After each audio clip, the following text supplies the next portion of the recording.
in a flat screen TV he had, and he gave it to me. I was like, Michael. الضربة العسكرية لإيران وحجم الدمار المفترض تحليل شامل. تصاعدت التهديدات العسكرية تجاه إيران على مدار العقود الماضية، مع تزايد الحديث عن إمكانية تنفيذ ضربة عسكرية ضدها سواء من قبل الولايات المتحدة أو إسرائيل. السيناريوهات المحتملة لمثل هذه الضربة تشمل استهداف المنشآت النووية الإيرانية، البنية التحتية العسكرية والمراكز القيادية في البلاد. لكن السؤال الأساسي هو: ما حجم الدمار المفترض لمثل هذا الهجوم؟ طبيعة الضربة العسكرية وأهدافها. أي هجوم عسكري ضد إيران سيعتمد على استراتيجية الصدمة والترويع التي تهدف إلى تدمير البنية التحتية الحيوية في أسرع وقت ممكن لمنع أي رد عسكري إيراني قوي، وتشمل الأهداف المحتملة المنشآت النووية. مفاعل نطنز يعد من أهم مراكز تخصيب اليورانيوم في إيران، واستهدافه سيؤدي إلى تدمير قدرات إيران على إنتاج مواد نووية مخصبة. مفاعل فوردو منشأة محصنة تحت الأرض قد يتطلب استهدافها استخدام قنابل خارقة للتحصينات مثل GBU 75 الأمريكية. مفاعل أراك يستخدم لإنتاج البلوتونيوم ويمكن أن يكون هدفاً رئيسياً للهجوم. القواعد العسكرية والمطارات، استهداف القواعد الجوية الرئيسية مثل قاعدة إمام علي وقاعدة خاتمي الجوية لشل قدرة إيران على شن هجمات جوية مضادة. قصف مواقع الحرس الثوري الإيراني وخاصة في المناطق الحدودية التي تضم مراكز للصواريخ الباليستية. مراكز القيادة والسيطرة، تدمير مراكز الاتصالات ومقرات القيادة العسكرية مثل مقر الحرس الثوري في طهران ومراكز القيادة في أصفهان وتبريز.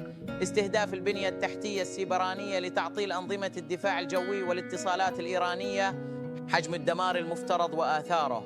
الأضرار المباشرة: الضربة العسكرية ستؤدي إلى خسائر فادحة في البنية التحتية الإيرانية، بما في ذلك تدمير واسع للمنشآت النووية، مما قد يتسبب في تسرب إشعاعي إذا لم تكن الضربة دقيقة تماماً. سقوط آلاف الضحايا المدنيين، خاصة إذا تم استهداف المناطق السكنية المحيطة بالمنشآت العسكرية. انهيار البنية التحتية للطاقة، حيث يمكن استهداف محطات الكهرباء والوقود الرئيسية، ما سيؤدي إلى شلل اقتصادي واسع. التأثير البيئي: تسرب المواد النووية من المنشآت المستهدفة قد يؤدي إلى كارثة بيئية تمتد إلى الدول المجاورة مثل العراق والخليج العربي. تلوث الهواء بسبب الدمار الهائل قد يتسبب في أمراض تنفسية طويلة الأمد للسكان. التداعيات الاقتصادية: انهيار العملة الإيرانية بسبب الخوف من استمرار الحرب، مما يؤدي إلى أزمة اقتصادية خانقة. تراجع صادرات النفط الإيرانية نتيجة استهداف منشآت الإنتاج والتصدير. رد إيران المحتمل على الضربة: من غير المرجح أن تبقى إيران صامتة بعد أي هجوم عسكري عليها. الرد الإيراني قد يشمل إطلاق صواريخ باليستية على القواعد الأمريكية في الشرق الأوسط مثل قاعدة العديد في قطر أو قاعدة الظفرة في الإمارات. هجمات عبر الوكلاء، حيث يمكن لحلفاء إيران مثل حزب الله في لبنان أو الميليشيات العراقية تنفيذ ضربات ضد أهداف أمريكية وإسرائيلية. إغلاق مضيق هرمز، مما سيؤدي إلى أزمة عالمية في أسعار النفط. السيناريوهات المستقبلية: إذا كانت الضربة محدودة واستهدفت فقط المنشآت النووية فقد يكون هناك مجال لتجنب تصعيد واسع، لكن إذا كانت الضربة شاملة وهدفت إلى إسقاط النظام الإيراني فإن الأمور قد تتجه إلى حرب إقليمية شاملة قد تشمل تدخل قوى كبرى مثل روسيا والصين.